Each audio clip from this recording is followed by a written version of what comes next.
Okay, so you want to own a luxury hotel. Picture it. Marble floors. A lobby that smells like cedarwood and money. Guests in cashmere sweaters checking in for a room that costs more per night than most people make in a week. You imagine yourself owning that. The prestige. The postcard life. Ribbon cuttings. Your name on a brass plaque by the door. Here's what nobody tells you in that fantasy. That five-star hotel you're picturing probably didn't make its owner much money last year. In fact, there's a decent chance it lost money. And the man in the tailored suit greeting guests at the front desk? He might not even work for the hotel's owner. He might work for a company that owns nothing at all. Confused yet? Good. Because the luxury hotel industry is one of the strangest, most misunderstood businesses on earth. It looks like real estate. It behaves like a subscription business. It's financed like a casino. And most people who buy into it lose money for years before they understand why. So who actually owns the Ritz-Carlton down the street? Who's really getting rich here? And why do hotels that charge $900 a night sometimes struggle to survive? Let's start from zero. Think about a house you rent out to a tenant.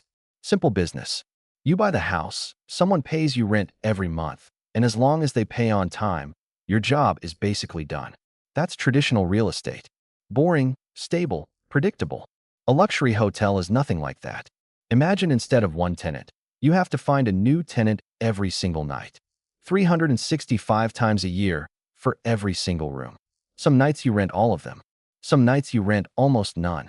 And you still have to keep the lights on, staff the front desk, replace the shampoo bottles, and pay for a five-star chef whether one guest walks through the door or 300. That's the first thing to understand. A luxury hotel isn't really real estate. It's real estate wearing a very expensive costume. Underneath, it behaves more like an airline or a restaurant, filling perishable inventory every single day, forever, with no room for a slow week. But here's where it gets stranger. Most of the famous hotel names you know, Marriott, Hilton, Four Seasons, Ritz-Carlton, they usually don't own the buildings carrying their name. Let that sink in for a second.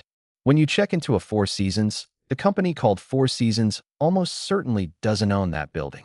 Someone else does. A real estate investment fund, a wealthy family, a sovereign wealth fund from the Middle East. Sometimes even a pension fund quietly managing retirement savings for school teachers in Canada. So who is Four Seasons? Then, if they don't own the hotel, they're the brand, the manager, the people who trained the staff, designed the experience, and built a reputation worth protecting. Think of it like a restaurant analogy. Imagine McDonald's didn't own a single restaurant building.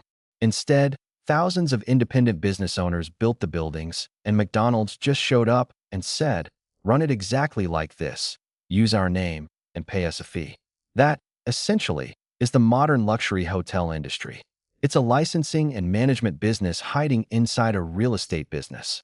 And this changes everything about how the money actually flows. Let's talk revenue, because luxury hotels don't just make money one way. They make money 5 or 6 different ways at once, like a small ecosystem. The obvious one is room revenue. A luxury hotel room might average somewhere between $400 and $1,200 a night, depending on the city, the season, and the brand. In cities like New York, Dubai, or Paris, 5-star rooms routinely cross the $1,000 mark during peak season. But rooms are actually the least profitable part of the business, believe it or not. The real money often comes from something called ancillary revenue. Room service, the spa, the rooftop bar charging $22 for a cocktail. Wedding venues, conference rooms rented out to corporations for $12,000 a day. A 5-star hotel isn't selling you a bed. It's selling you an entire lifestyle, and every touch point of that lifestyle has a price tag attached.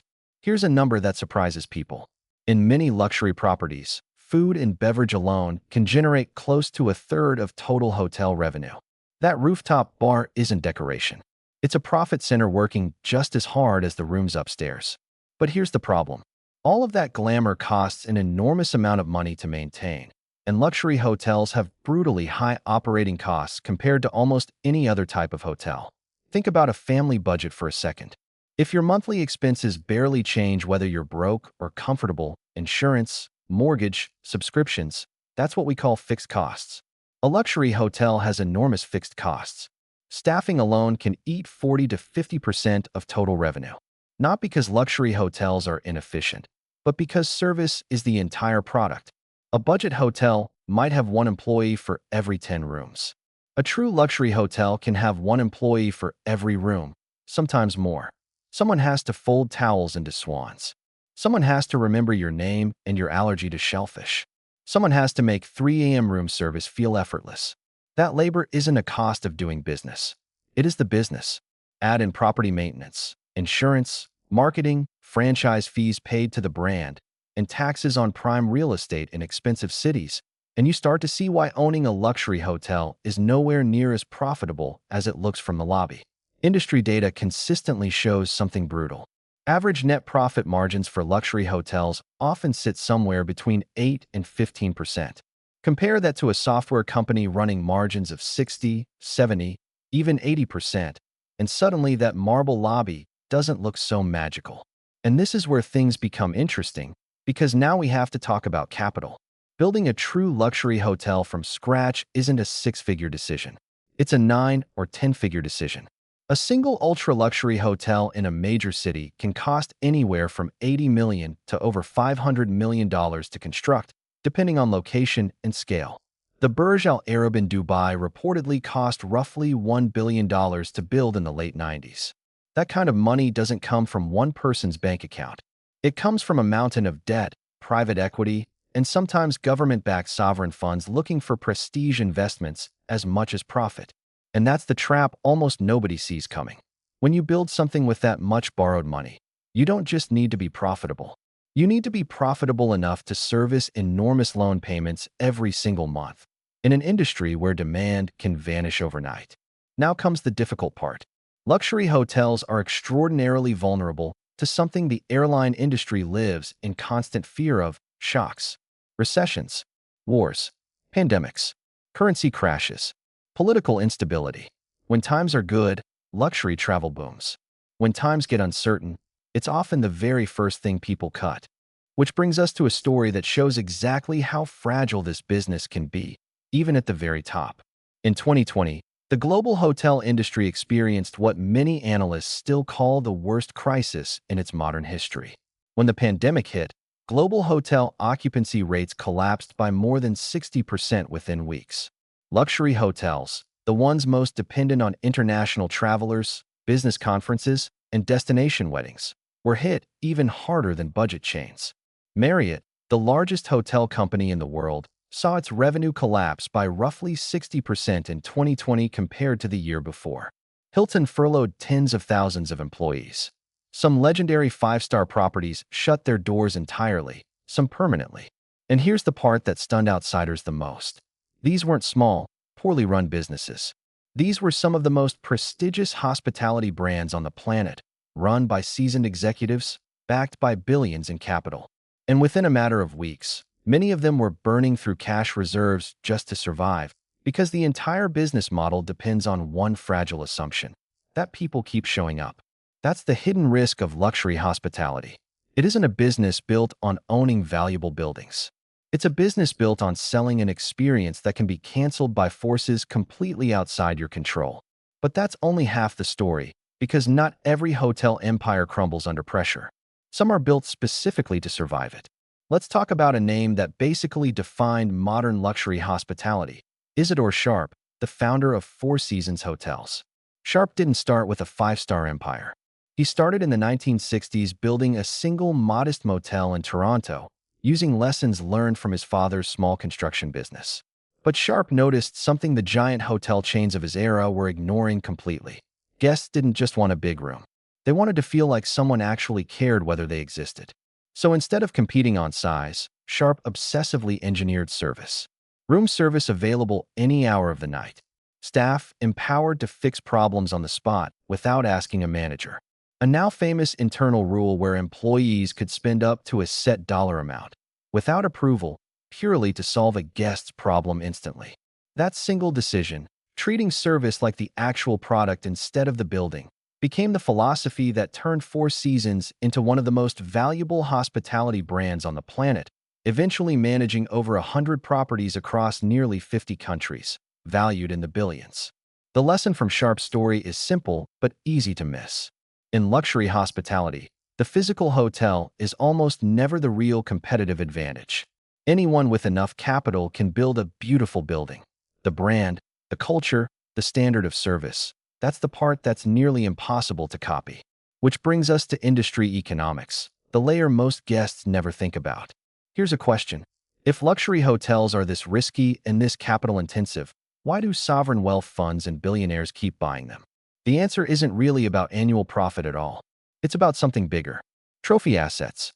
A hotel like the Plaza in New York or the Savoy in London isn't purchased purely as a cash flow machine. It's purchased the way someone buys a rare painting.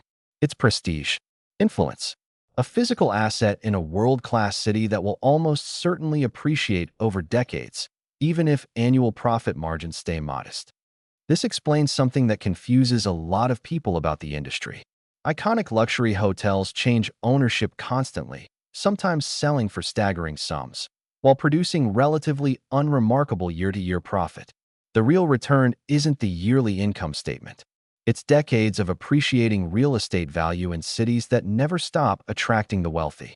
Now let's zoom into a more advanced concept, something that fundamentally reshaped this entire industry: asset-light management contracts. Remember earlier, when we said Marriott and Hilton usually don't own the buildings with their name on them? That strategy wasn't always how the industry worked. For decades, the giant hotel chains owned huge portfolios of real estate directly. But owning buildings meant owning risk, massive debt, property taxes, and maintenance costs on their own balance sheets. So starting in the 1990s and accelerating through the 2000s, the biggest hotel corporations made a radical decision: sell off the real estate, keep the brand, license the name to outside investors, and simply manage the property for a fee. This is why today, companies like Marriott generate the overwhelming majority of their revenue not from owning hotels, but from management and franchise fees, a business model with dramatically higher margins and far less risk than actually owning buildings. It's the difference between owning a restaurant and simply selling someone the recipe, the branding, and the training manual, then collecting a royalty every single month while they take on the financial risk. This single shift is arguably the most important change in modern hotel economics, because it explains why hotel brands can survive crises that destroy individual hotel owners. When a five-star property in Bangkok goes bankrupt during a downturn, the parent brand often barely feels it.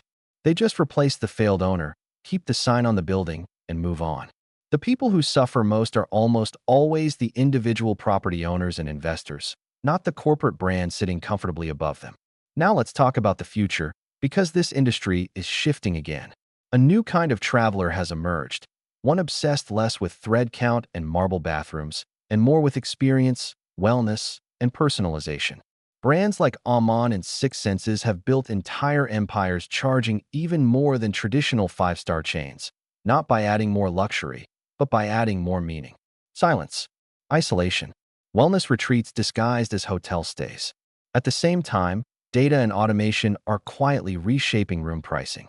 Hotels increasingly use dynamic algorithms similar to airline ticket pricing, adjusting room rates hour by hour based on demand, local events, and competitor pricing, squeezing every possible dollar from every single room, every single night.